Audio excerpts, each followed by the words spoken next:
Hello, my name is Rich Howard, owner of Architectural Builder Supply, and this video is to bring you a closer look at the Schlage L9040 06A in a 630 finish. This is a privacy lock is what it is, a privacy set. The L series is their Mortise lock series, which replaced their K series maybe? It is my understanding that it is a replacement for their K-Series heavy-duty mortise lock. I don't know when the L-Series was introduced. I know that I have a 1982 catalog available on the manufacturer's page website, where the K-Series is certainly in the 1982 catalog. The L-Series is not.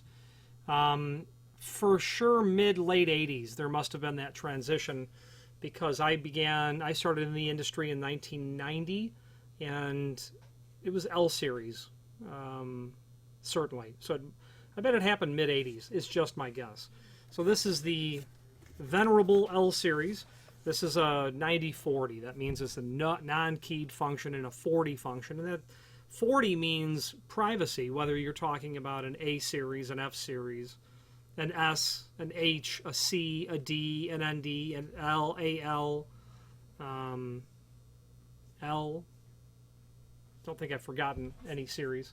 So it's really nice to be able to go across the entire product catalog line knowing the function. And Schlage, of course, isn't unique in doing that. Schlage just might be the part numbers that I'm most familiar with. And that in terms of a lock line, that is certainly indeed the case. And speaking of case, let's take a look at the lock case. This video is going to comprise of a visual review of the lock. We're going to go over the catalog. We're going to go over the template, the installation instructions. We're going to go over everything on this lock. That template is certainly included with the packaging, and we will go over that as well. This is referred to, I've heard people refer to it as a cassette. And I certainly understand what is meant by cassette. If you imagine a cassette or lock case or case, mortise body, that's an L9040. That's a 9040 is what that is. This case is going to be based on a design where these parts are going to be compatible with many other lock parts. The case itself is the same on a 9040 as it is on countless other functions. It does have instructions indicated right on the body how to reverse this. Okay, I do recall a time that you were not permitted to just pull that latch out because of the oil that's on the lock. It's not happening. Anyway, pull it out enough and it's going to turn over. It could be the oil or my hand strength. It's probably my hand strength. But you pull that out and it's going to rotate around. This lock right now is set up for a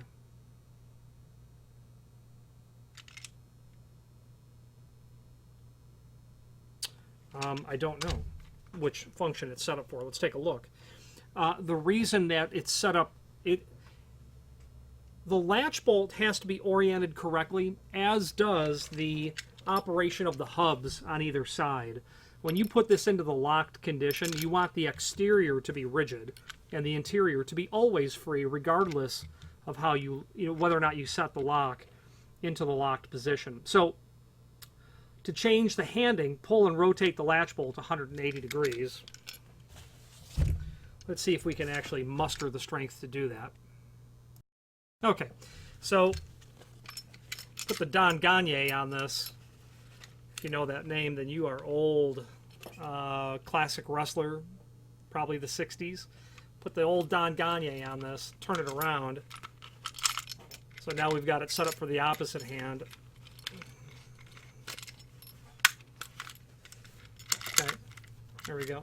Now, the rest of the, you're old like me, I should say. The rest of the step 2, so step 1, we pulled that latch around. Handing catch screw must be on inside of chassis. If necessary, remove catch screw from one side and install on the other. Handing catch screw. So The issue that we have is we don't know what is being locked here. I don't know what side is locked and what side is not locked.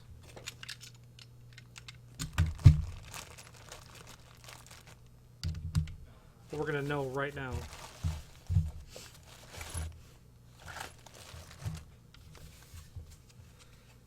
If it's a passage, there is no handing catch screw, but it's a bit esoteric to call it this. So right now, I've got a latch bolt that is oriented for a right hand or for a left hand reverse. The lock latch is going to work either way, but what won't work is the function on either side. So the handing catch screw must be on inside a chassis. There's a screw on the inside here. There is not one out here. Okay. I'm going to put this, that rotates all the time. On the other side, it rotates all the time. So obviously we're locked, or unlocked. I'm going to pretend I just threw it if there was a thumb turn here. On the inside, we are unlocked, and I could tell that it unlocked when I did that. I'm going to relock the lock. On the outside, okay, it's rigid. So the bottom line is the handing catch screw is, when I think about it, you don't really need to know why it is and what it is. The definition took me unawares because I'm thinking to myself, what is a handing catch screw? What does it do? If you just follow the instructions literally, make sure it's on the inside, then you'll have the proper function. And indeed, that is the case. I realized that after I thought about it for a moment. So it's very likely that you are going to have to do one of these functions, that you're going to have to change your latch, or change your latch and your handing catch screw. So the inside of a right-hand door, okay, or the inside of a left-hand reverse door are different. That handing catch screw would have to come over here. If we were to do a right hand, or if we were to turn it to a left hand, we're still going to have to turn that handing catch screw. Okay? So the only time that you wouldn't change it would be as if you had a right hand or you had a left hand reverse. In that case, you would not have to change the handing catch screw. So you have to always, at a minimum, you'll probably always change the latch, but you may not change the handing catch screw at all, is the bottom line. Lock cassette is where we were at before we diverted on how to rehand the unit. This is going to have a thumb turn. That thumb turn is going to throw an inner mechanism. And my finger is basically doing that job. When it's locked, that can't be depressed. When it's unlocked, and you can see the hub here turn. Okay. This is a 9040 function, is what it is. Lock cassette. With Schlage and with these parts, you can buy all of it as standalone components. I mean, I don't know that you could buy an empty lock case. You probably can. The fact of the matter is, there is a link, and we'll get to it in a moment. We're going to start with a visual tour of the item itself, but you'll be able to see the parts diagram, which we'll get to again in a moment. Now, the rest of the visual tour, this is an 06A, is what this lock is. 06A, that means a couple of things. It means that it is in the 06 lever, and we'll get to the product catalog. That's an 06 lever, the classic lever that would match their Rhodes design. Okay, it's not a Rhodes design, it's their 06 design, but it would match that classic common design.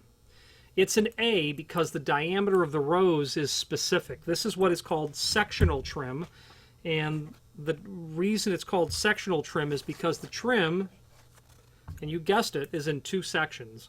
You would have your lever operating trim, knob, whatever it is, and then you might have something separate. Thumb turn, in this case, maybe a keyed cylinder, whatever it might be, sectional trim. The other option would be escutcheon trim, where it's a rectangular plate of which there are different sizes available, and we're going to get into the different levers that are available in this lock line when we get to the product catalog, but we'll continue with the visual tour. We're going to continue on with our visual tour of the item. And the A rose is just one of a couple of options. It's 2 1/8 diameter. In the A rose, it's a rose, and is certainly, in my experience, the most overall common of A rose, B rose, escutcheons. The 06, that's just being ordered because it is the ubiquitous lever.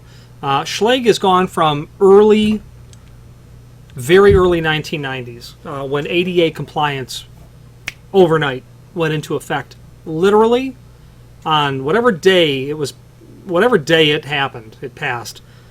The day before, I need a case of knobs. The day after, no one ever asked for a knob again. It was really strange. All right, so we'll talk about the options on the trim in a bit. Okay, there's our other lever. Very good. With that cassette, you're going to get the 2 screws. That's a 12-24 thread, but this is called a combination screw.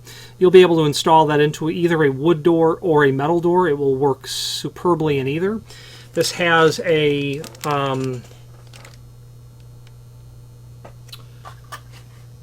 what is called an undercut head. It has a flat undercut head, where it's a flat head, which means it's countersunk, it's flathead, but then it's undercut, and that's so that you can get the darn screw flush when installing it onto something really thin like this mounting tab, okay, for the lock body. Okay. Continuing through the visual tour, you're going to get your thumb turn. There are options in this, in terms of this thumb turn, which we're going to go over. Handicap compliant thumb turns, occupancy indicators is certainly with a privacy function. You can do occupancy indicators on the interior and exterior. Normally you'd see it only on the outside, but I've recently done a job where the client wanted occupancy indicators on the inside as well. That can be done. That's your standard thumb turn. That spindle is what's going to go into the lock case right here. Oh.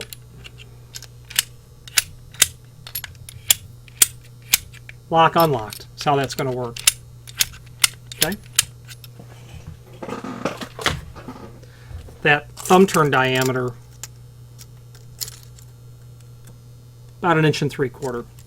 Overall projection from the face of the door looks like it's about 13/16.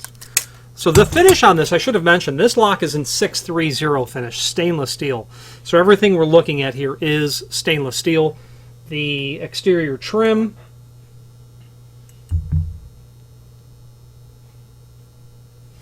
.630. This is not going to be magnetic, but you do see that it is slightly magnetic. I was expecting very slightly magnetic. I was expecting a brass-based material with a stainless look.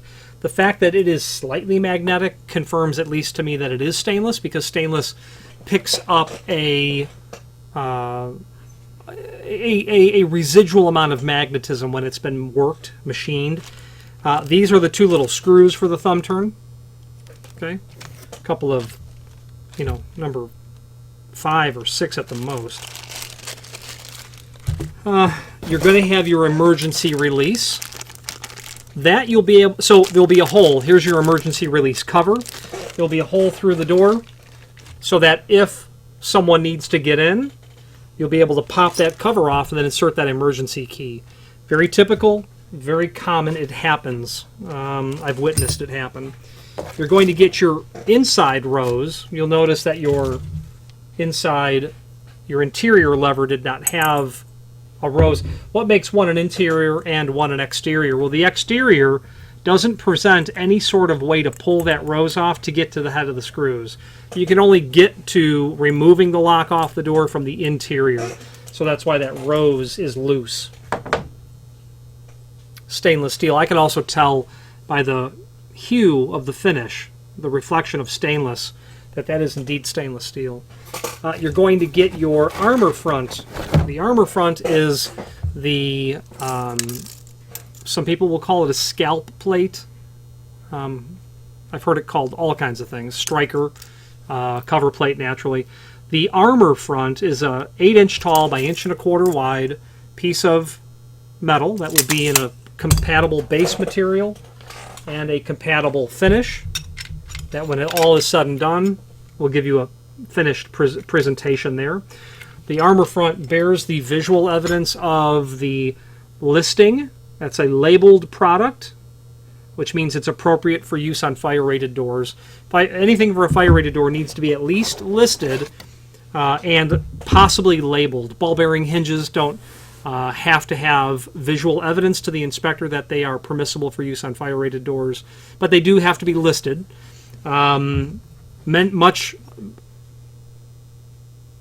Pretty much all other hardware needs to be labeled, and that's what that gives you. Visual evidence that this is appropriate, approved for use on a fire-rated door. The strike plate. One thing that I don't love about Schlage, and one thing that I love about Schlage, is you can't order the wrong strike plate, because this will work on any function. The problem is it's got more holes than necessary. You know, if this was a 9040 function only, you know, it makes it non-handed. You'd only have one hole. And certainly in the old days, you had only one hole. That made every strike handed. You can get strikes with a flat lip so that they're truly reversible.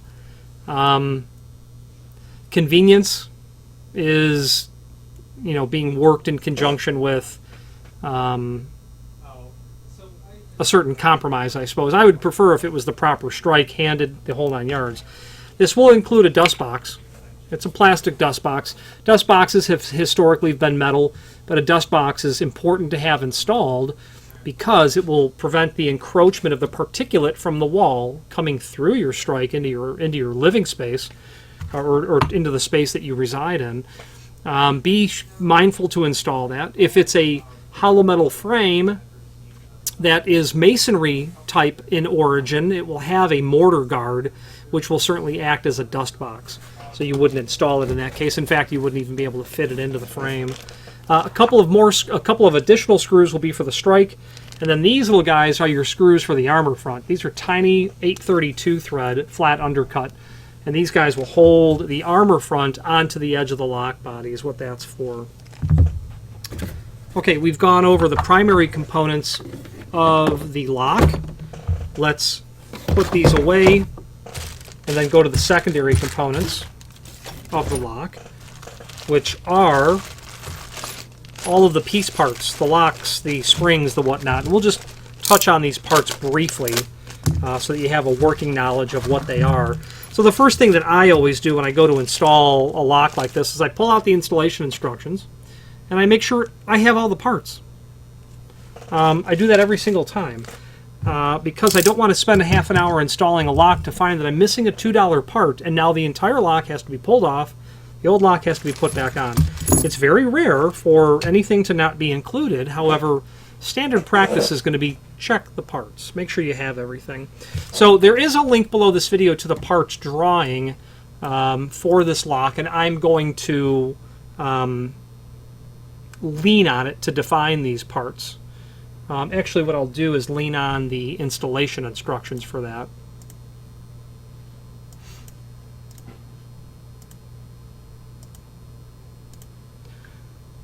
And the installation instructions that we have uploaded, you know, will certainly be a version different than what's in the box. This lock has not changed. So in the installation instructions, which are linked to down below this video, I do not see a elegant table telling you, here's what's included. I really wish there were.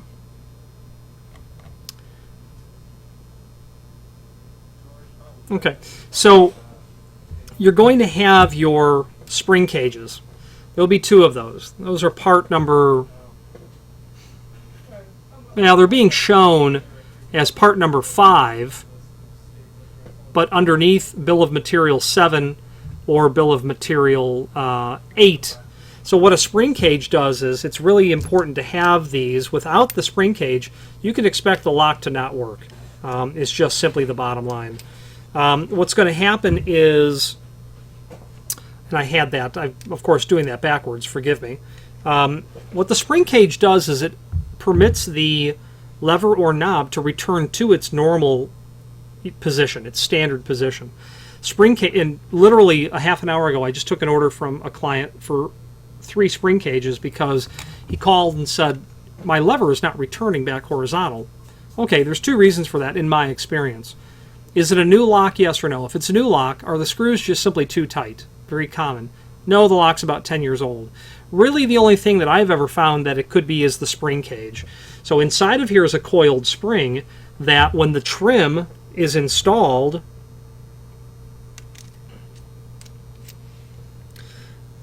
this is going to go through. It'll go look like this actually. That spring is going to be there because the spring will always help keep the spindle connected to the hub of the lock body. Now it's going to look, it's going to go in here. So now it's going to look, here it is.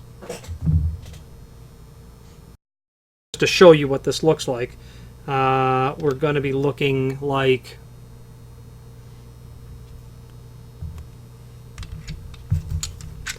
it's going to be looking like that, okay? So when you try to rotate that, this spring inside of here is going to keep that trim where it needs to sit because the spring inside of this lock case is not adequate to be able to bring that heavy lever back up horizontal. And indeed, it was a classic problem on early Schlage D-series locks before the ND lever lock, where the levers just wouldn't return. Falcon had a major problem with it as well. You know, everyone probably did because, again, ADA compliance, A117, federal law for handicap compliance kicked in, and it happened. And I don't recall the amount of time that elapsed between, hey, this is going to happen, the law is going to be passed, and then it happening. So some of the engineering had to be re-engineered, is just simply the bottom line on that. And then the bottom line is without the lever return spring, we're not going to have a healthy operating lock. Wanting to demonstrate how the spring cage works, if I have the spindle and the spring installed, as you can see, and if I just take that lever and rotate it, it kind of comes back. You can see that the spring cage rotates as well. But if I put my hand on that spring cage and keep it from rotating, that's where the spring is. Okay? That's what's going to bring that back. The spring cage is an inexpensive item. The order that I took just previously, the client did wonder out loud why it would break. Well, we discussed the fact that the lock is manufactured to grade 1 standards. That's the heaviest grade that is defined. That means 1,000,000 cycles. This was a hospital application that was 10 years old, that the client likely had 6 million cycles on the lock based on easy criteria. This is a part currently that's less than $10. This is all that they needed. It's a maintenance part, like anything else. Things wear out, things fatigue, things fail. So that's what that gizmo is for. You're going to get 2 spring cages. You've got to have them inside and outside. You're going to get your 2 spindles and your springs, and the role of the spindle is literally to keep this engaged, you know, in the lock hub of the lock set. You don't want that to fall out at all. You want to keep it inside. And that's why that spring is literally there. You're going to have your spanner wrench. Well, that's super easy. That's a multi-purpose tool, actually. You're going to want to hang on to that. After you get the lock installed, the majority of it, there's going to be a little hole that's in your inside lever stem. That's after the rose is installed. It's really going to look like that. You'll then thread that on, and then at a certain point, you're going to need to use the spanner wrench to keep cranking that over to get it locked. And this little doodad goes into that hole and permits you to, my hands are all in the way, permits you to rotate that so that you can get it secured. So the spanner wrench is important. you do have your lever mounting posts, and those are going to go through, completely through the lock. They're going to thread into the fixed bolts that are on the exterior, 2 of those, and obviously for 1 3/4 thick doors. Then you've got this plate and the 2 screws that will then go into your lever support tubes.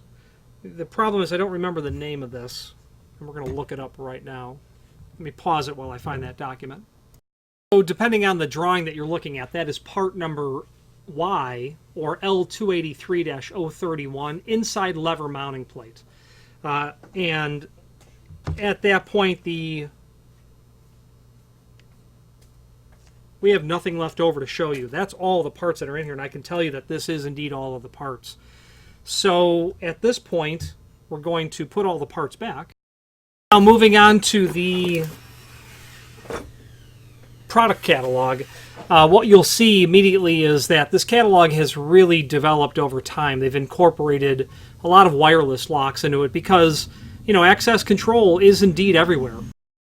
It really may not seem like it is, but it absolutely is. I was recently in Manhattan and just, you know, being a tourist, and access control is everywhere. And learning how to work with wireless and electrified hardware is for sure what will prevent people in my position from being obsoleted. We're dealing with a mechanical lock here, however. The L series has been a benchmark for Mortise locks. It has been. Beyond strength and security, it offers tremendous flexibility to allow it to meet the needs of most every application. And Schlage does a great job at basically giving you ways to solve problems that are atypical. I've had a client, you know, need occupancy indicators on both sides, but wanted a Mortise thumb turn on the inside rather than a typical thumb turn, and there was a way to solve that. Unusual door thicknesses, etc. The key features of what is happening here is going to be, it is grade 1. As mentioned earlier, that's 1 million cycles. Schlage probably certainly tests their lock, and they very likely just then get to a certain point where they pull the plug. It hits 3.5 million cycles. How many will it go? Who knows? Who cares? They pulled the plug. Expansive list of configurations and options, including retrofit indicators. They can do occupancy indicators for existing locks, which is a certain part number. Then they can do occupancy indicators on new locks when you're ordering the locks. 50 standard mechanical functions and custom functions are also offered. So also moving through it, the original universal lock case allows the creation of 10 functions from a single lock body. Very modular, the footprint, the design of their lock cases. 14 finishes, 33 levers, 2 knobs, 5 roses, 3 escutcheon designs. I mean, you know, 14 by times 33 times 2 times 5 times 3. Lots of potential variants of all of that. The good news is that back in the, you know, back before ADA, you didn't have a lot of lever options. And not that ADA caused lever options, but let's be frank, it did. Knobs were no longer permissible. If you go back in time to the late 19th century, in that turn of the century era, if you pulled up a Yale catalog, now Walter Schlage did not patent his revolutionary lock until 1921. If we go 30, 40 years before that, mid-19th century, you didn't have 3 lever choices, you had 30. You didn't have 3 options of escutcheons, you had 30. You had 12 finishes. And I feel, having looked at a lot of catalogs, the selection just really eroded away till 1990, and it was desolate. You know, it was like the Model T from Ford. Henry Ford would sell you any color you wanted as long as it was black. Well, we live in a revolutionary time because of what Schlage just states. 14 finishes and 33 levers. That's amazing. And it doesn't stop there. I don't think that they're going to regress for a long time to come. I think that's because manufacturing has changed. I think they have revolutionary ways to manufacture trim without it being so without it being so heavily required and dependent on lots of labor. So that it's a revolutionary time we live in. You can have what you want, is what it's getting to. Supports, or what it has arrived at that basically. Supports standard cylinders, small format interchangeable core, and FSIC, which Schlage calls full size. Their full size, their large format, cylinder formats. Multiple key systems available? Absolutely. The Schlage key systems are from their classic obverse, C, E, CE, EF, F, G, FG, their Primus, their Everest, standard non-protected versions of that stuff. Protected versions to heavily protected versions can be done by Schlage. And UL 437 compliant. UL 437 is a standard by which an attack is made on a cylinder. And that attack is not a single attack, it's multiple different types of attack. Picking is one type of attack. Pick resistance. Basically trying to wrench it off the door. Break the cylinder is a different type of attack. I don't own the UL 437 document because it's several $100s and I don't have access to one that I'm aware of. I'd like to see the exact details. But if you're looking for the absolute most durable to attack, vandalism, damage, break-in, drill resistance, a UL 437 compliant unit would be what you're looking for. Continuing to scroll through the catalog, we're going to get to an overview of the L mechanical lock, showing the primary components, your trim, your hub. Then it gets into the lever trim. And the next part of the catalog moves on to their lever design, their M collection specifically. It is a line of decorative levers designed to maintain a custom high-style look on doors throughout any building, from the main entrance to the supply closet. The ability to suite M collection levers across multiple platforms from Schlage and Von Duprin means consistent style and functionality along with unrivaled security. So the bottom line is you can order, and I'm not aware of any exceptions, but you can order this trim to work on the exterior of many Von Duprin exit devices. So if you are doing we did a, whether it be a high-end retail space in a hotel with a convention center, and then it's a large hotel in Miami recently, or it was a World War II memorial in Milwaukee, there are mortise locks. They do not want the 06 lever, which is certainly a fine lever, there's no doubt, but nobody wants your granddad's lever. They wanted something decorative, and that was a M57 is what was done on the project in Miami, or it may have been M51, I forget. The point of the matter is these levers were matched on the exit devices as well, because you have the convention or banquet hall rooms with exit devices with trim on the outside. Well, adjoining the outside exterior common area are rooms, offices, meeting spaces, back of house operations. Well, all those levers, they want to obviously flow through the building so that it all looks consistent. And it worked flawlessly. Same project that I was mentioning in in Milwaukee. So the M collection of levers are there. Then you get into the standard collection, the numbered levers with the added ASTI. ASTI's been a lever since the 1990s, I'm quite sure. Accent latitude is very likely the most common of the non-numbered levers. Latitude is a nice looking lever, very heavy in the hand. I actually have one here. Let me grab one.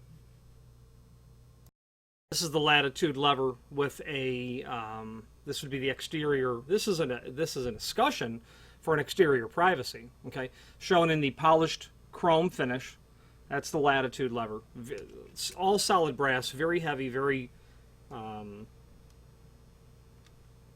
substantial, I think is the word I'm looking for. Just a substantial piece of equipment. The other levers that are there that you're going to bump into would be an 03 lever. That's going to be a tubular lever. That 03 lever is tubular, meaning it's hollow. It's a hollow tube. The advantage of that lever is, it may not be readily apparent, but the advantage of that lever is being hollow does not make it less heavy duty. It really doesn't. I've never seen an 03 lever fail because it's a hollow tube. It's advantageous because it's light. There's a lot less weight. I can tell you that this lever is not insignificant in its weight. That 03 being a tube, that's going to snap back up very proud all the time. And I think that while it's the only lever of their entire collection that's tubular, I would, if you're dealing with a project that is more important that the hardware, that you're not possibly looking for spring cages 10 years down the road, you might want to consider the 03 because it's, I believe it's kept in the marketplace from Schlage exactly for that reason. I've spoken to the factory about the 03, and the entire context that lever is put into is it's very light. I've never seen one rip, tear, get punctured, crack, fall apart. The only thing that I see on Schlage trim is that hundreds of thousands of uses, millions of uses, you know, the finish fatigues like it will on any hardware. Then, of course, you have the 41 and the 42 knobs. What would be a Plymouth knob, which isn't really a Plymouth, but it's a Plymouth, and a 42 would be like an orbit knob. Very beautiful trim in the sense of it's simple, it is classic, it's just not handicap compliant. So you don't see a lot of knobs. If you flip the tables back 30 years ago, it was a lot of knobs. Moving after the trim, you see the finishes that they mentioned. If they have 12 listed there, and that list is ever growing. Name your brasses, your bronze, your chromes, your polished, your satin, oil rubbed bronze, that aged bronze in the far right corner, which is US 11 or 643E. I would have known that as an etched bronze at one time, and that was a very popular finish in the 1970s. Matte black, the 622 finish. Black has been very popular for quite some time. And I don't know how long it will remain popular, but the ability to get black on hardware is quite commonplace now. People looking to source it, I mean to say. If you're going to do polished chrome, bright chrome, maybe consider a bright stainless steel. There's no plating on polished stainless steel, whereas this plating on this is literally 625 finish. This is a plating on here, so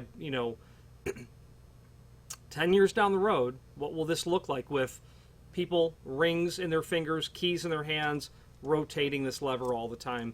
I might consider that a long-term, if I was building a hospital, I would be less concerned about a high-end retail space, in Miami. I would, there'd be a different set of requirements given the project in the scope.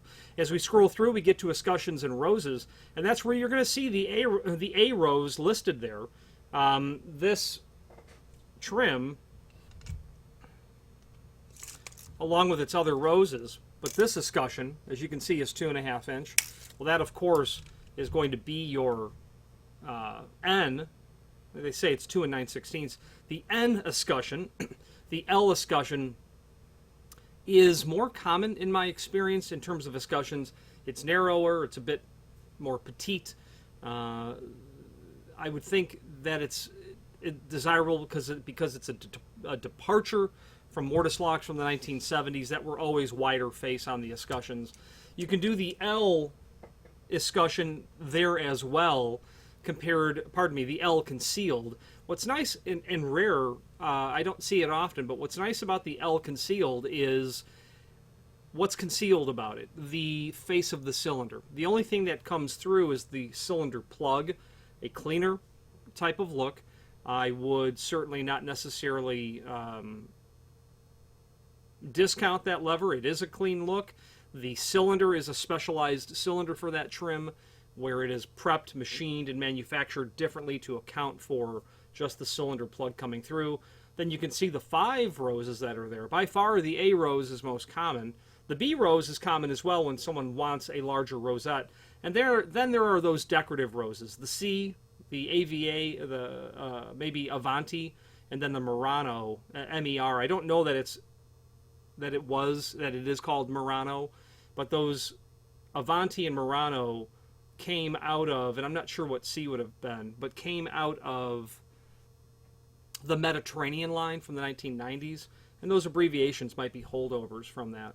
So options, and you want to play with those options against your lever trim, most likely, possibly your knob trim, in terms of determining a really good look. Adding the finish option onto all of those gives you an incredibly potent combination of trims to suit the requirements of the end user. And as we move down into the next page after the trim, we're going to get into the thumb turns and indicators. Very appropriate when talking about a privacy set. That's what indicators and thumb turns are used on. Not only that, but keyed locks as well. Naturally, you're going to see the need to have, you'll have cylinder control over a door that you will want to permit, access through during working hours. You might want to lock it at the end of the day sort of scenario. You can control that with a key. The thumb turns, the standard thumb turn is the one that we had showed earlier.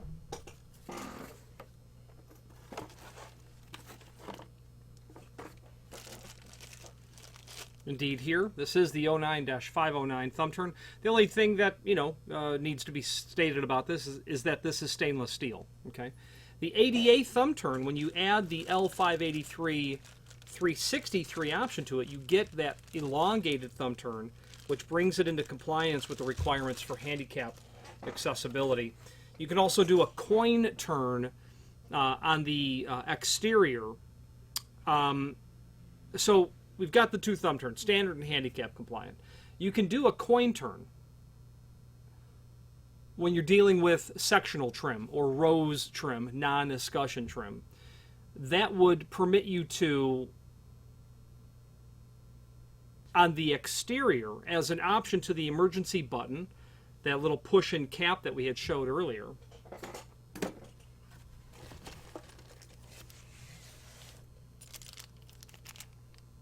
allow you to, with a coin, be able to unlock that from the outside. Might be appropriate for what you want. If it's a school application, you may not want that emergency button there that can get popped out constantly.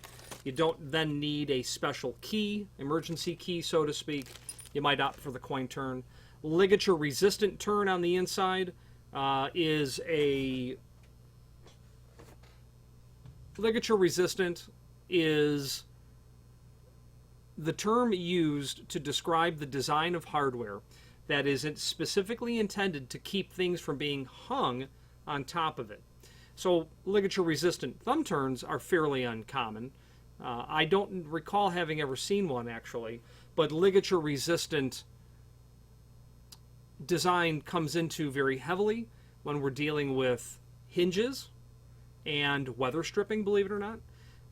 The hinge application is where they would put on it what's called a hospital tip, where the top of the hinge is severely radiused, so that if something were to be placed on top of there, it would slide off. The same concept with the weather stripping, in the sense that ligature-resistant weather stripping will break under so many pounds of pressure. There's no way to be able to hang that and then hang onto it without it breaking. It's a modification to the extrusion where they have heavily scored the material in a place that you can't tell, that it will fall up, it will break if you stretch on it, which of course you'd never stretch on it. A ligature-resistant turn, because of its height from the bottom of the from the floor, I don't see them often. The bottom line is, it is used. These products are used in applications where they want to prevent people from harming themselves.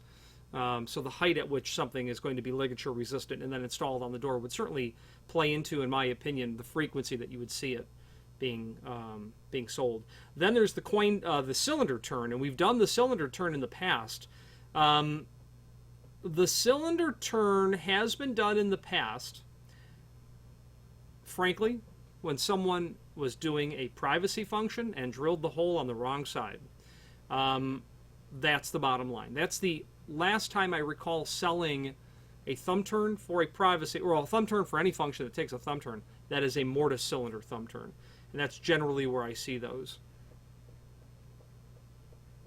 I can't think of another time that it was there by design. Okay. Certainly, in my opinion, going to be considered a more durable, theft-resistant, vandal-resistant design where that cylinder is threaded into the body and then held in with the set screw. Now, the indicators. The indicators are really popular these days, really common to sell. The ability to determine the status of the lavatory visually is important, and Schlage, of course, answers that call. They can provide you with 4 visual options. They will either show locked with a red background, or unlocked, locked or unlocked, occupied with a red background, or vacant. It will say do not disturb with a red background, or it will just be blank. That's option 3. Or it will show a padlock hasped, or a padlock unlocked would be option 4. Occupied vacant is certainly the most common one that we see, is the bottom line. I happen to have an example of the thumb turn. This would be the escutcheon thumb turn. This would be the inside of a unit. Now, I was speaking earlier about polished chrome, or 625 finish. You see that there are a lot of scratches there. This, believe it or not, is the way that it came from the factory. And it took several rounds.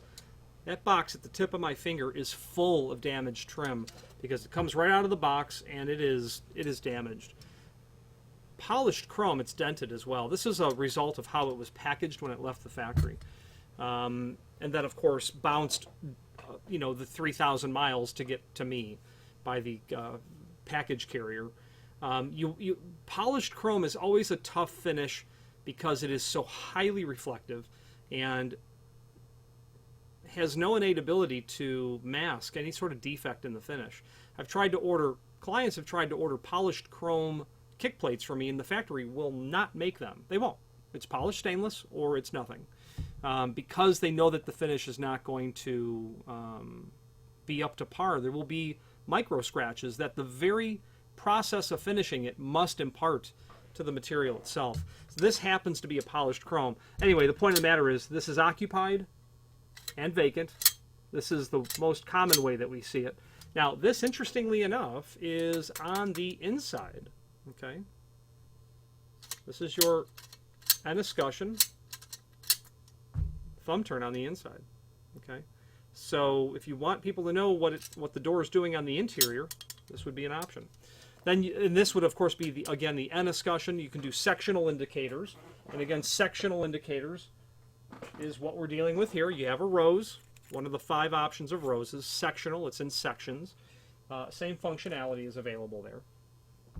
The hotel occupancy indicator they call it a legacy indicator, just meaning it's been around for a long time, and it is very typical and common and is used with that lock function that is listed there. The 9486 function is listed there. Continuing to scroll through the catalog, you will get to a description of how to build the part number. You're either dealing with an L or an LV. An LV is a Vandal Guard lock, and that's basically going to be a lock that is going to give you the functionality, whereas if the lock is locked on the outside, the trim will still rotate. The logic is that it is less prone to vandalism. If the lever rotates, someone's less prone to try to force it to go down. And that's what that Vandal Guard is for. Very common. It was been known as a clutch function. Schlage calls it Vandal Guard. Schlage always does come up with their own marketing terms to describe what everyone else would call a clutch function. And that's evidenced in Vandal Guard. It's evidenced when they talk about large format interchangeable core. They'll call it full size interchangeable core. So Then you get into the 0 or 9 function. They're almost always going to be a 9 unless you're dealing with a dummy trim. Then you can determine the rest of the part number, whether it's there is no deadbolt in L90. There's no deadbolt in a function in a privacy, at least in this privacy. 1 would be a dummy trim, and then 4, if you put a 9.4, it's always going to have a deadbolt function. And then the function, the 53, this would be a 40 function. And then after that, it's the cylinder suffix. And Schlage has that entire column of cylinders that are listed there. And the P is the, if you want Schlage to send you a typical cylinder with the lock, P is where you want to be at. They're all very common, but L is where they're going to literally take the cylinder out of the box and not send it to you. Concealed cylinder, we talked about that, where you'll see the head of the cylinder only. A very classic sort of look. There have been locks made that way for decades, and it's a nice clean look. W, less concealed cylinder. So where you would do less cylinders, whether it be conventional or concealed, is when cylinders are being provided by another manufacturer. You might have a high security keying system that is not being provided by Schlage. You might have a campus and there are thousands of doors with a particular high security system, but you want Schlage locks, but you're going to do cylinders by somebody else. That's what you would order. Z would be a conventional Everest 29, SL 7-pin cylinder, obviously. That is going to be called out differently rather than a conventional standard classic obverse keyway. R would be, if you order it R, it's going to come with a interchangeable core housing and a core in a Schlage full size. The F is the same full size housing, the same core, except that the corporate logo, the Schlage name, is not on the face of the cylinder plug. I've actually sold some of those. It goes back to what I say about hinges. I don't like large logos on hinges. Frankly, I don't want corporate advertising on the hardware that I'm buying, and other people feel the same way. The instance of having the lock-less logo is you've got all these locks or cylinders by Schlage that you can order without the logo that will go into cabinet hardware, cabinet locks. The last thing someone wants to see is a bunch of corporate advertising on their beautiful doors, cabinetry. I get it. I couldn't agree more. M, full-size interchangeable core. That will include an Everest 29 cylinder. T, full-size construction core. So if you order that, you're going to get a temporary construction core that will be discarded when you insert then your permanent cores. You could do the project with T from Schlage. You'll get cylinders. You'll get cores for the cylinders that are construction keyed, and then you'll bring in your high security cylinders from an alternative manufacturer or from Schlage, Primus, or Everest. J is less full-size interchangeable core.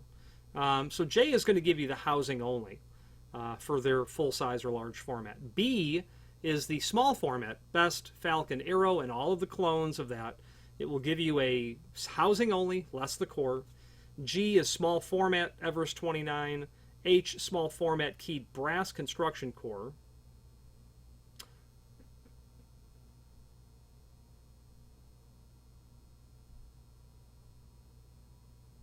So that's going to give you the housing and the core itself. And BDC is going to be small format plastic construction core. That's literally going to be a black piece of plastic that's got a thumb turn that you're going to snap into the cylinder, and you can use that temporarily to lock and unlock the door. Now we get into the functions. And obviously the one that's important to us there is the 9040. And what every manufacturer of hardware is going to give you four things when you're looking at the description of functions. It'll give you their part number. It will give you the ANSI version, which for an L9040 is an F22 as it says there. So it'll give you the manufacturer's function, their part number. It'll also give you the ANSI equivalent. The ANSI equivalent means if an architect, designer, specifier says, I want F22 function, you can then take that to any manufacturer's catalog and say, oh, okay, a privacy. Schlage, it's L9040. By Sargent, it's this. By Falcon, it's this. By Corbin Russwin, it's this. It's a way, it's American National Standards Institute has permitted that lock to be included under the description of F22 because it's found to be the definition of F22, a bath bedroom privacy lock. The third thing it's going to give you is the silhouette of what it looks like. You can see what's on the outside, you can see what the edge looks like, and you see what the inside looks like, and that's helpful. If you're quickly scanning, I'm looking for a lock that does not have a deadbolt. Okay, you can easily look at the edge of the lock and know what's happening. It will then give you an operational description. An operational description is the language that is expressly intended to be as stated as plainly as possible, distilled into its essence, using the fewest words, that says this lock will operate this way. And when you read the operational descriptions, that term operational description can apply to everything. How do you want an electrified system to work? What if you've got an electric strike and you've got a key switch and you've got a keypad and you've got an annunciator and door contacts? What happens when you normally operate that door from the outside, from the inside? Operational description. Someone will say, I need a door. Okay, what's the operational description? Tell me everything about it, and let's distill it down. So reading the operational description of all of these locks will allow you to clearly understand how they function. And those are well-written, very, very well-written summarizations of the function. Not any more words than necessary, and not lacking any to accurately describe. You'll notice that there was a silhouette of an occupancy indicator there. That's obviously telling you that it's compatible with occupancy indicators. All the other locks that are there as well will allow you to look at all of that. Availability of occupancy indicators. As we continue to scroll through the catalog, we now leave that section of the catalog. So there's nothing else in the product catalog itself to talk about in terms of the catalog. Moving on to the parts diagram. The parts diagram is really going to be helpful when you are looking to service the lock. With the exploded drawing that's there and the associated pages that tell you what those part numbers mean. It's really not helpful day one. If you're ordering the lock, you don't need to know what the part number is of the spring cage. But 10 years down the road, when the lever doesn't return back up, you'll probably want to refer to that document, get the part number for the spring cage, and then carry on with your purchase. All of the items are shown there. You could also think of it as a bill of materials as well, what is included in the lock, with the exception that it's showing, sectional trim and escutcheon trim, but shows you a representation of what is included, regardless of finish or design. So it's a handy document there. Then you can scroll through the table of all those products and pull up the actual part number. So if the part is shown in the exploded drawing for the spring cage is the letter Z, well, it's not. You don't order a Schlage Z. You scroll through to where you'll find the part number of Z, and that would be the item that you order. And as we scroll through, we'll get to those pages where all of the parts are detailed, and that is indeed called a lever spring cage. That's a part number L283-040, and there are columns there with the header being the function of the lock. So as you look at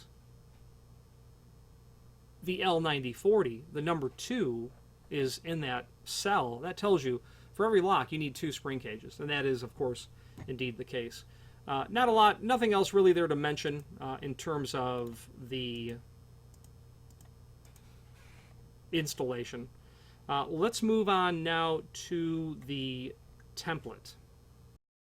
So at this point we move into the template and then exactly how to go about prepping the door for the hardware. There is a link below this video to the document called template, and there are 4 documents, 2 for wood doors and 2 for metal doors. One is for rose trim or sectional trim. The other is for escutcheon trim for each wood and metal door application. So let's take a look at. Let's just take a look at the document that is L894, and that is going to be for the wood door with the rose or sectional trim. What I would always do is I would always do a reality check on the template in terms of where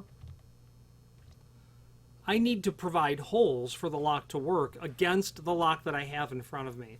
I'm going to make sure that I understand what's the function of the lock, what ought to be on both sides of the door, and am I drilling the holes in the right location? As I had said earlier, drilling that cylinder hole, there's no cylinder hole with this type of lock, even though there could be. If you had a Mortise thumb turn, you could certainly make that work. You need to do that reality check to make sure that you're not drilling anything that it doesn't, where anything does not belong. What you're seeing in the template is, and a steel door application is going to be the same, except that you're probably already going to have the prep in the pocket, in the edge of the door. The Government 86 prep is what that's called, the G86. If you're doing a wood door, you're going to need to create the pocket in the edge of the door. Now, there is not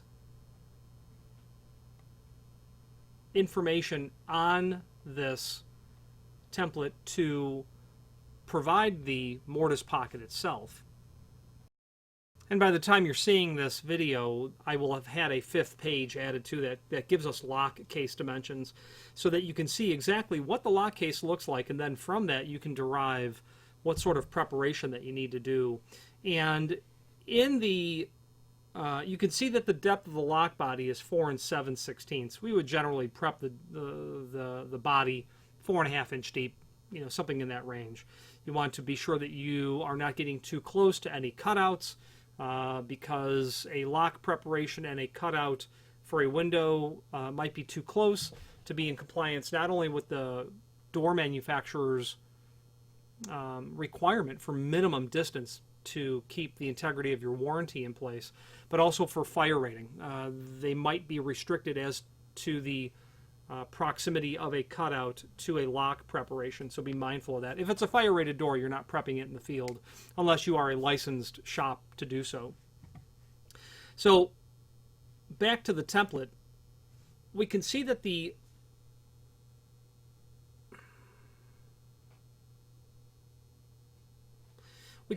overall height of the armor front is 8 inch. That's not shown in the edge of the template, and it is understood that that is the overall height of your lock prep as well. When you look at the template,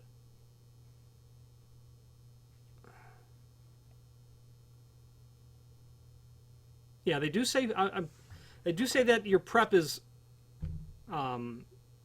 4.5 inch deep in 2 places.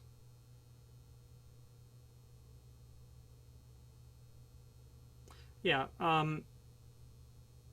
Okay. So what they're saying is you'll drill a 1 inch hole 4.5 inch deep here and here, and then what they're not telling you is you need to evacuate all of the material between those 2 1 inch drilled holes 4.5 inch deep. It's an awful mess to do that with a hammer and chisel. There is a tool that's manufactured for it. Porter Cable makes a Mortise pocket maker. It's a contraption that clamps onto the edge of the door, has a motor, has a crank handle, and it will run that motor up, and every time it makes a cycle, it will click in whatever the dimension is, 1/4 inch, let's say. And as you continue to crank that, it will just work its way in. You'll have a stop set on the machine so that you know when you get to the proper depth, you're stopping. It is also geared, you also set it to make the height of the pocket so that you don't have to worry about the height of the pocket if you're doing a Mortise lock prep from any manufacturer. unless it's a specialty derivative of the standard preparation, you're always going to create that pocket height and overall height of 6 5/8, 4.5 inch deep. So that tool is awfully handy for that sort of purpose. I've owned several of them, and I've done the operation countless times. So that will give you your mortise pocket depth. Then looking at the lock case information, 1.25 inches is the width of the armor front. So they've got 1.25 inch standard or 1.16 optional. That narrow face armor front, they do exist. I've sold them a couple of times, but it is not the standard at all. And unless there's a reason that you need to go with it, such as a thin door, you might want to just simply avoid that. 1.25 inch wide, 8 inch tall is your armor front, but then you need to prep for the 7/32 of an inch depth of the mortise. Sorry, I've got the lock right here. So you'll prep your height. Your overall height is 6 5/8, 4.5 inch deep. 8 inches from here down to here, which will allow the armor front to be installed, 7/32. So you're doing two preparations. You're going to do the body prep, which is just the cavity, and then you'll come back and do the 8 inch by 1.25 inch, 7/32 deep. You'll prep that rectangle, square the corners, and you're done. Now you've got your mortise pocket. Moving to the template,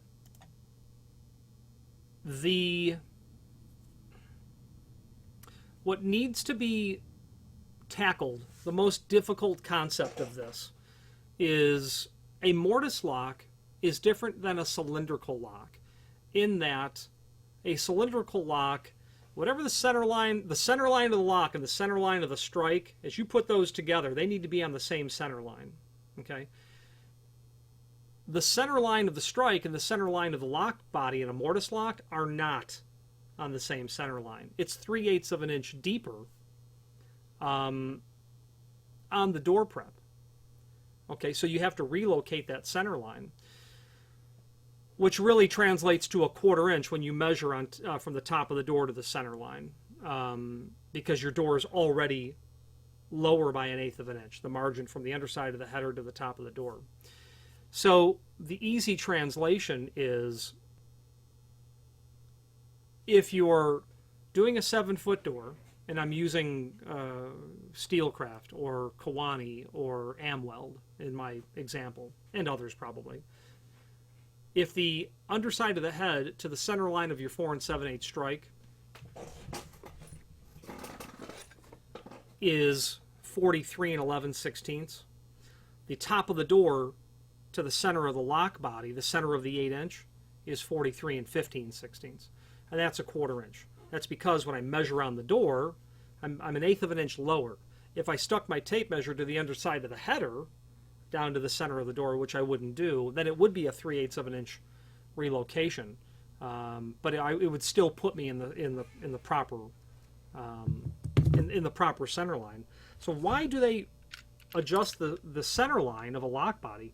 The pure and simple reason is this: if the center line of the latch bolt and the center line of the strike was the same center line, like it is in cylindrical locks, if this had a deadbolt, it would never fit into my strike.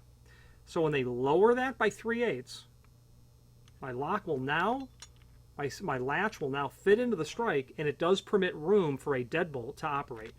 The entire reason that it's relocated is to simply permit room for your deadbolt to work in the strike. That's the only reason. But that's the reason why it's done. It's a crucial reason, in fact. And actually, I don't like this strike either. There's another reason I don't like this strike. The deadbolt and the latch, if this was a deadbolt latch, it's on the same center line. Well, that's not the best way to do that. If you have a mortise lock installed in a application where you have weather stripping, what I'm trying to say is the vertical center line of these two preparations should not be the same center line. The reason is the deadbolt should be further away from the stop, maybe a 1/16 of an inch, a small amount. Why? Here's what happens. You have a door, you open the door, exterior door, weather stripping. You close the door latches. what happens to the door at that point, the weather stripping forces it to relax a little bit. You then go to throw the deadbolt, and now the lock case is hard against the exterior side, so the lock comes in and closes, and then it comes back this way a little bit because the weather stripping's pushing it this way. If the deadbolt prep was centered a little biased towards the exterior of the lip, you would find that deadbolt would go in a lot better. Now, in commercial applications, it's really not an issue because you generally don't have weather stripping that's forcing the door back away from it. It would be better if Schlage offered that strike as well. They should have the option of, hey, you want the easy thing? This is standard. This is what we're going to send. If you want it to be handed, and if you want it to, to be appropriate for the application by not having extra holes, you can order those. If you want it, if you're using the strike in an exterior application where you feel that you need to bias the hole for the deadbolt out further away, you can order that as well. It would be better if they had it that way, because what happens is in those exterior applications in Schlage locks, Mortise locks, or well, it's not only Schlage locks, but any lock where you've got weather stripping pushing against it, you go to throw the deadbolt, and it's you're hitting the strike, and then you're filing the inside of the strike prep to get the deadbolt in. Now, we've talked about the Mortise body, we've talked about the relocation of the center line, how to relocate it, and why you have to relocate it. And what I always fall on is just my standard trick to remember it. If the frame is at 43 and 11/16 to the center line, I know the door is 43 and 15/16.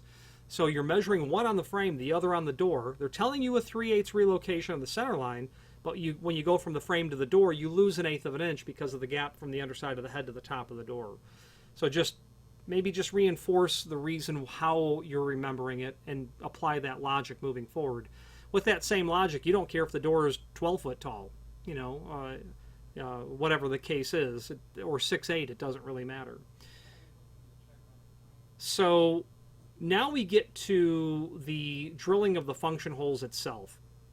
And what you end up looking at is a whole mess of holes. And it looks really odd because the lock body is here, then it's like this. But you have to imagine lock body's here, that paper is folded over like this. So it's showing you, and in your mind's eye, if you fold that paper over like this, those holes that are on a diagonal, they will line up perfectly.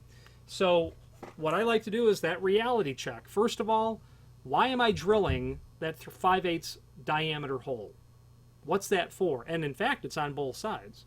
Well, what it's for, and I've done it countless times, I literally will take this and put a tape measure on the lock case and say, why am I putting this hole here? Well, this is your 5/8. This is your 5/8 hole. This is the hub for the thumb turn. It's also on the exterior side, the hole that you're going to drill for your emergency snap-in cover, your emergency release. Then you can measure down to the center line of your lock body. That's easy. This is 8 inch. The center line is going to be 4 inch, somewhere right in here. Then you're going to come down from this hole 2 23/30 seconds to the center line of this hole. Well, why am I drilling that 1 inch hole? Well, it's for the spindles to contact the hub. Then why am I drilling those two other odd holes, 17/30 seconds over and 17/30 seconds up or down? Well, it's for my lever posts, my screw post for my levers, which makes it look just like that. Okay. Hold that on there and I'll take the trim off. Okay.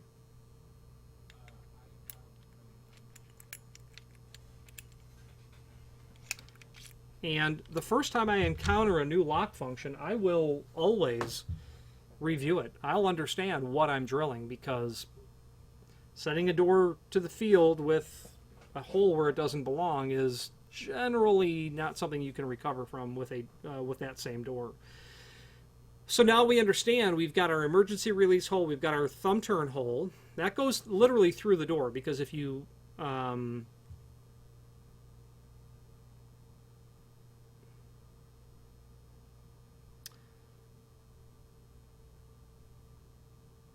you know, it's not shown through the door is the bottom line.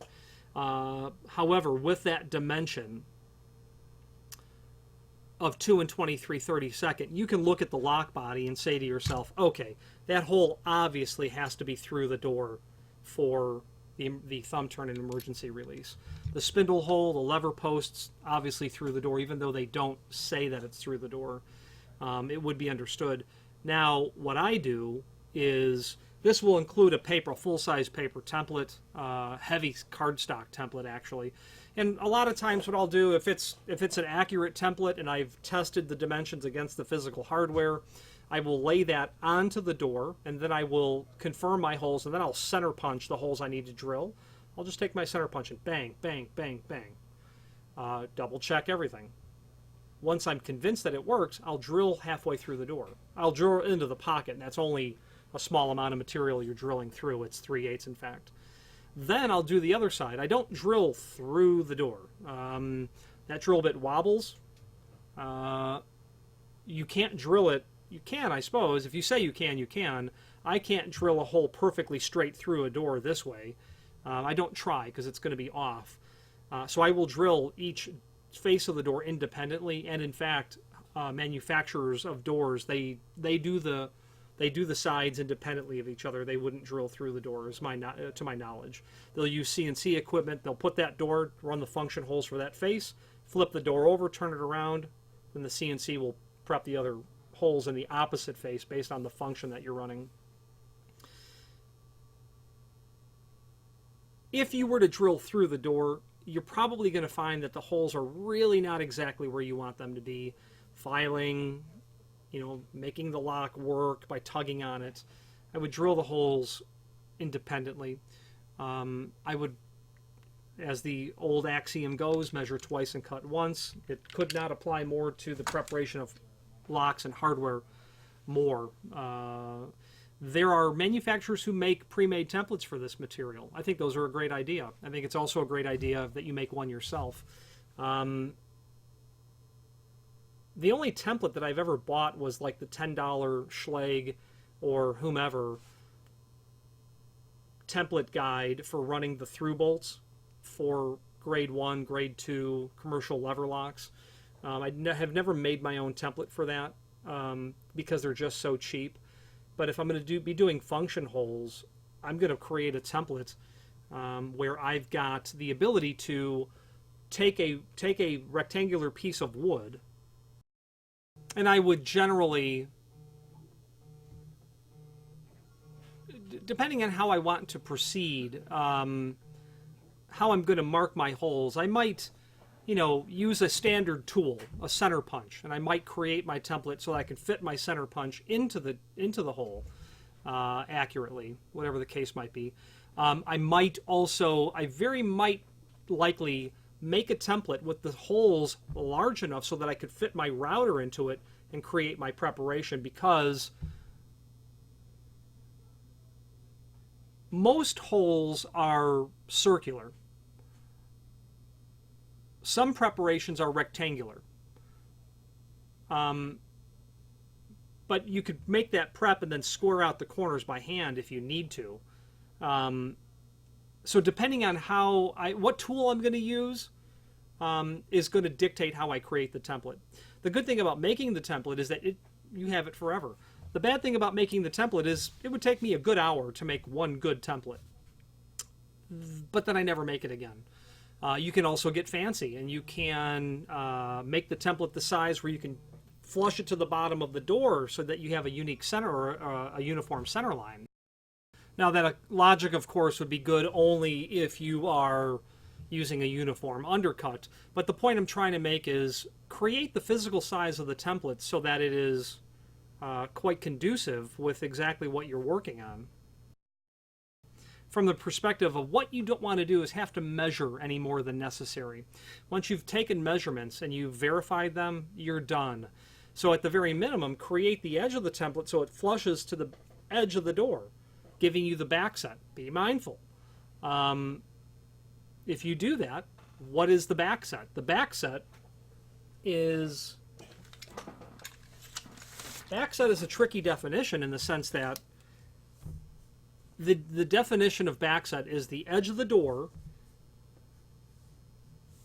to the center of the hole.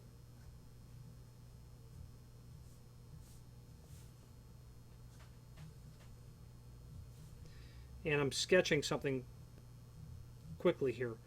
The problem is there are 4 door edges: square, beveled, radiused, and rabbeted. Where do you reference backset from? Well, the answer is that you reference backset from the same place.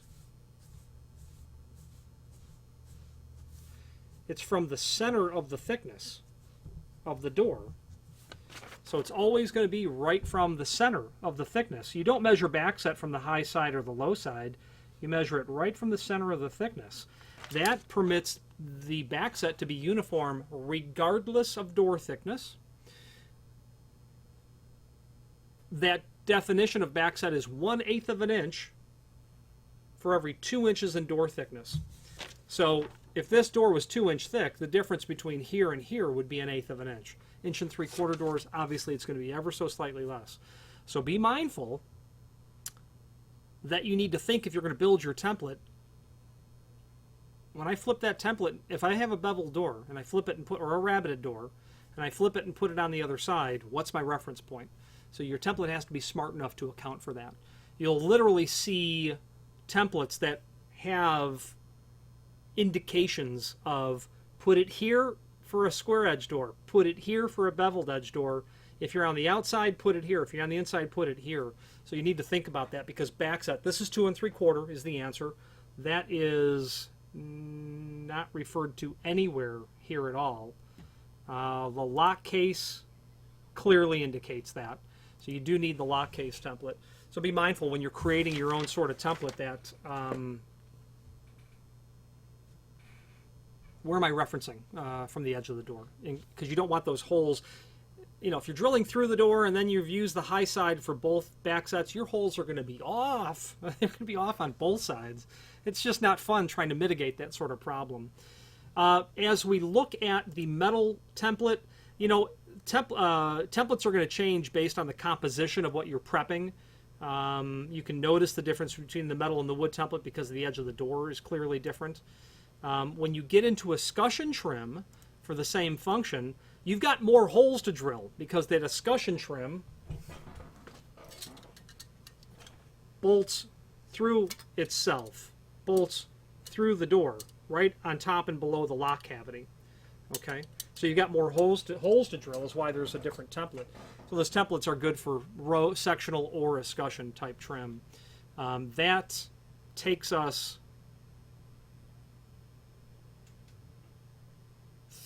prepping for the strike. You know, let's see. I've added, and by the time you're seeing this video, there will now be 7 documents to the template file. The strike for a wood frame and the strike for a steel frame. You know, if it's a steel frame, that's going to come from the factory prepped. You're not going to be doing that, but you can see what it ought to look like in terms of a size of the strike prep in your frame. A wood frame is also listed there. You'll want to be mindful to prep the depth of that to account for your dust box. You will always want there to be a dust box. In fact, if it's a fire-rated door and the installation instructions call out a dust box, you'll be obligated to install it to maintain the fire-rating integrity of the unit. The important thing to know is where within the rabbet to place this. This needs to be common to the center line of the lock in the door, which you basically need to account for. What is the inset of the door from the face of the frame to the face of the door on the pull side? How far in is that door? Then when the door is closed, what's the dimension from the face of the stop to the face of the door? So you've got these 2 very small amounts. An 1 3/4 thick door for in a hollow metal frame has a 1 15/16 rabbet size. So that's 3/16 bigger. Generally, if you cut that in half is what you're going to find for your inset, and then your dimension from the face of the stop to the face of the door. Okay, so you'll have to make that dimension common. I would just generally find the vertical center line of my strike, adjust it based on the dimension from the face of the stop to the face of the door, add that, and then margin off the face of the stop for my center line. You know, You don't want to have to file anything. That's a hallmark of low skill, and that's the way I feel about it. And when you study this material, you will find that there is an elegant way by which you can learn to do it as if a CNC programmer had set the machine to do it. And again, you've got your center line that you have to maintain vertically and then adjust it for the lock. That's really crucial. The next thing to do now is to move into the installation instructions. Okay, as we move into the installation instructions, they do show an exploded drawing of all of the parts that you have to have. And I guess it doesn't really matter if you know the technical term for those or you don't, except that you're not going to have everything that's going to be listed there. They show the emergency key and the emergency button release. They show the coin turn. They show the occupancy indicator. They show a cylinder. So you're not going to have all of these parts. Again, that comes into where it's helpful to know your lock function. Step 1, Step 2, Step 1 and 2, we've covered that. Prepping the door. If you need specific help machining your door after you get the order from us, absolutely call us and we're going to go over it with you step by step. Step 3 is where you get into installing the spindles. And as I attempted to show before, you're going to need the short end. You're going to need that spring to go over the long end. And the short end is going to go into the lock case. Okay.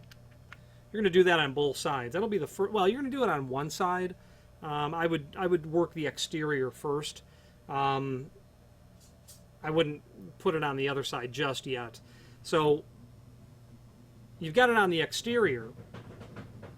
Going to step 4, that's where you're going to bring, as I've partially threaded those spindle, the lever posts onto.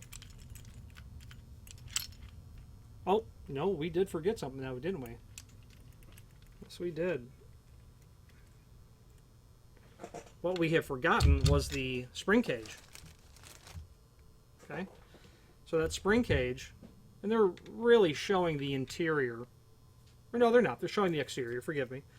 The spring cage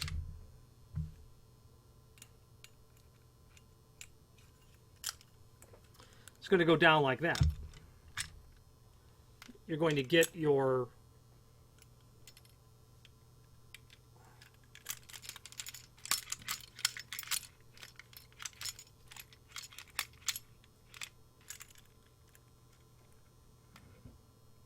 I can tell that I have it installed upside down because the lever was not returning correctly. I suppose it's easier when part of it's already installed on the door. There we go. Now that spring cage is nice and healthy. That's all installed correctly. Okay. So the spindle, the spring, the lever, screw posts, your spring cage. You've got everything on the outside done. There's nothing else to do then. That is step 4 and step 5. Step 6, is there an indicator? No in our case. Then what you do is step 7 is already done, the outside. Step 8 now is you're going to have part of that sticking through your door, a little bit. Step 8 is where your lever mounting hub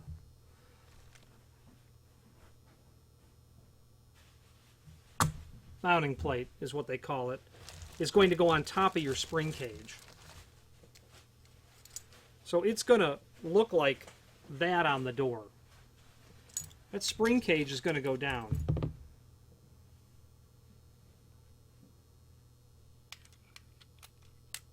Okay.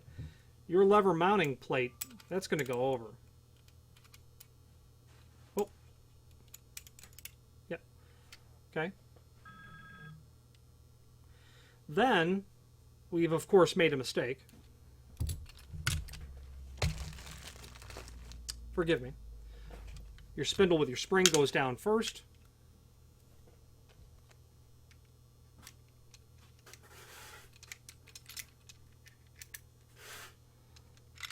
Okay, at that point, that's because that spring is on there.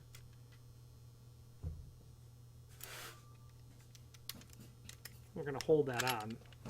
At that point, what's going to happen is your rose is going to come on.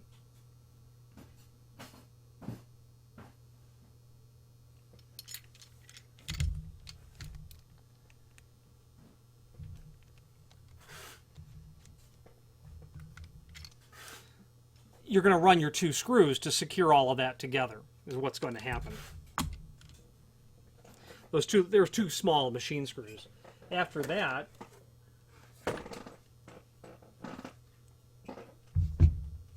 at that point, all of this is connected over the door.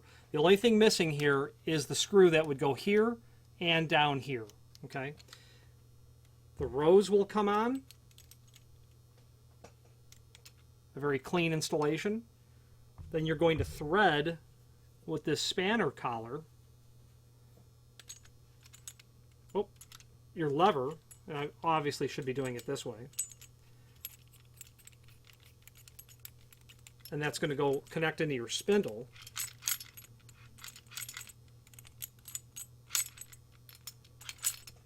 Then you'll use your spanner wrench, is how that's going to work.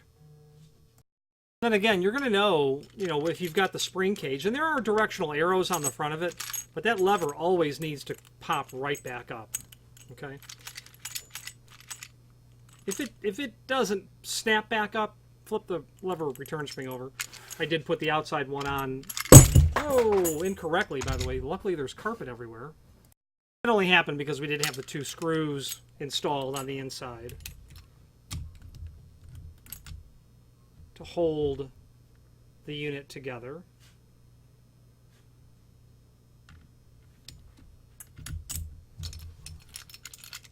Yeah, now we're in good shape. So, step 8, very simple.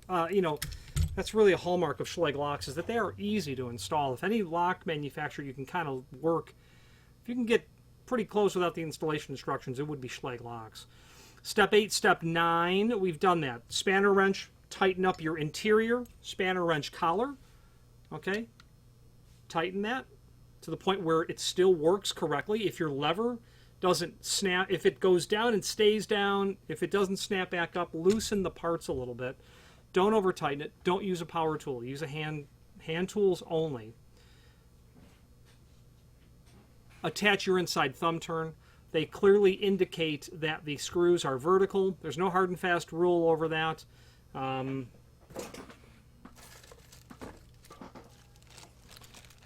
see no reason to deviate from the way that it is clearly indicated there. You will hide the screws, depending on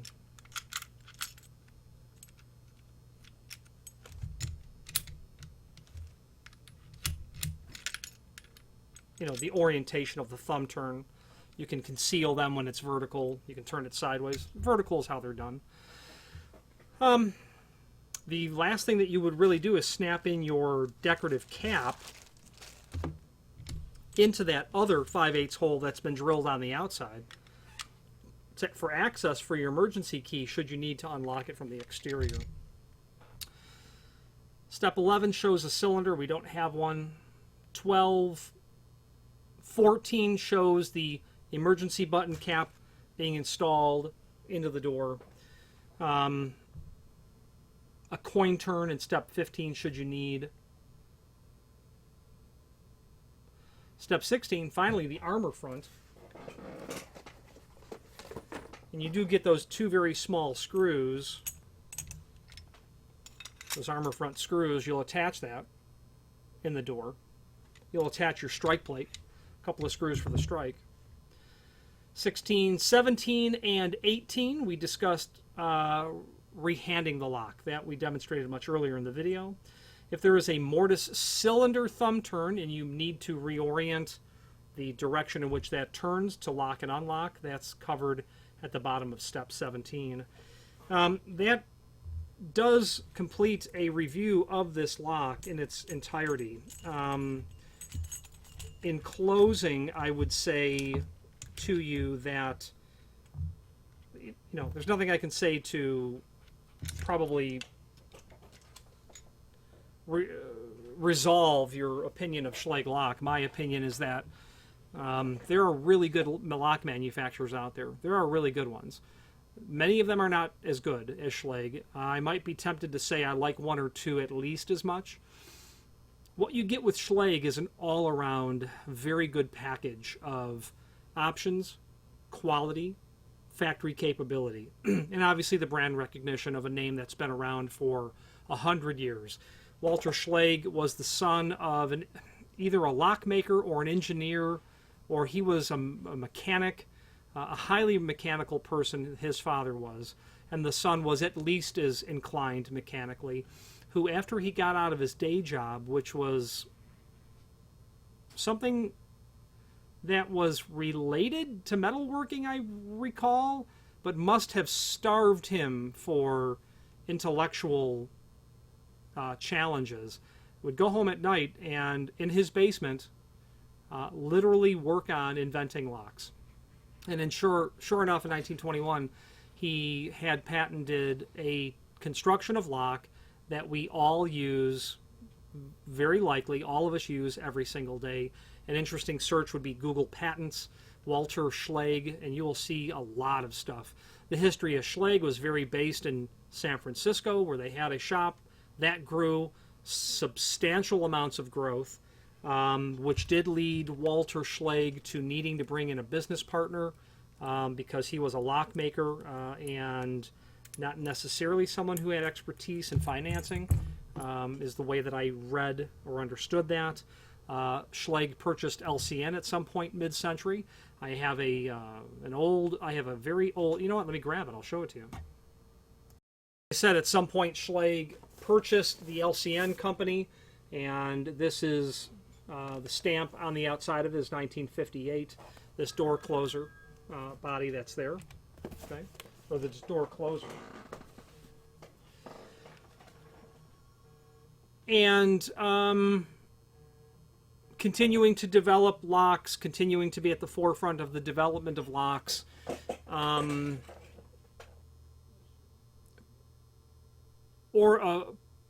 Owned by Ingersoll Rand, now Allegion, part of a substantial family of other excellent companies. And as a distributor, for me, what sets them apart is not only being under the umbrella of a large multinational, multi-billion-dollar corporation, which can mean good things and it can mean bad things as well, in my opinion, but they are associated with other excellent companies, LCN, Von Duprin. Others, I'm sure, but those are the three that, for me, represent exceptional quality. Speaking of exceptional quality, their technical support. There is a particular person at Schlage. There are a couple of people. There's a person at LCM. There is a couple of people at Von Duprin that these folks can be depended on when it comes to getting technical questions answered. Because while, as it's been said, we do not work in a high-tech field, what we do sometimes can be highly technical. And the folks at Schlage, their technical support department is well beyond average. The command of the product knowledge of the average person in tech support at Schlage is at least as good and probably better than any company they compete against. And that alone is why you might consider a long-term relationship with Schlage. You can always purchase a less expensive Mortise privacy set, that's for sure. In 10 years when you need a part, in 10 years when you need tech support, Schlage's been doing it for almost 100, which isn't long in the realm of lock manufacturers. Yale has been in existence for 7 decades longer than Schlage, but Schlage brings to the forefront exceptional scores in many different areas. If you have any questions on the Schlage L9040 06A 630, any lever, any trim, knob, finish, rose, escutcheon, or any other Schlage product, feel free to reach out to us. There is a link below this video to the manufacturer's page where you can pull up not only all of the Schlage products that we sell, but also a link to the manufacturer's website, as well as a link to the full product catalog. And also on that page are several links to archival, historic catalogs, lots of service manuals, technical manuals regarding their mechanical locks, regarding electronic locks, regarding their keying systems, Primus, Everest, conventional. A lot of it is there. Thank you very much.